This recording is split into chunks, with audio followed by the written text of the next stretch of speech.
In this video, I'll show you how parameters work in ES6 arrow functions. With ES6 arrow functions, the syntax for parameters will vary depending on the number of parameters you have.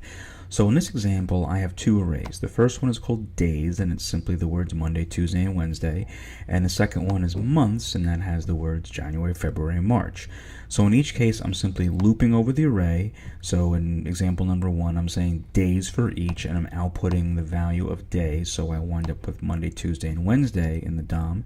And in the second example, I'm saying months for each, and I'm outputting the value of each month, and I wind up with January, February, and March.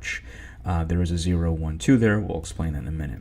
So in the first case, I only have one parameter, and when that's the case, I just simply use the parameter. So I just say day, and then the arrow sign, and the body of the function right here. In the second case, I have two parameters because I know that the second argument that the callback to the for each method receives is the index of the element. So the first index is 0, the second index is 1, and the third index is 2, and so forth. And if I want to use that, I need to get that parameter. So in this case, I need to wrap that with parentheses, because when I have two or more parameters with arrow functions, I need to wrap it with parentheses. With one parameter, nothing needed. With two parameters, I need to wrap it with parentheses.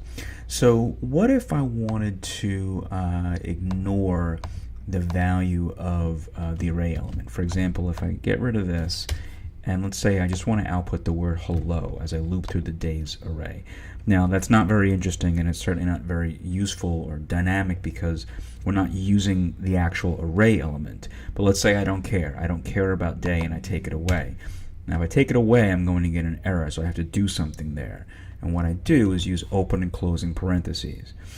So when you have no parameters in an arrow function, you need to use open and closing parentheses. When you have one parameter, you just simply use the parameter, and when you have two or more parameters, you need to wrap those parameters in open and closing parentheses. If you found this video helpful, you can subscribe to my channel by clicking the red subscribe button right under the video. You can also take a look at my blog, where there are many articles and tutorials about web development. Thanks very much for watching.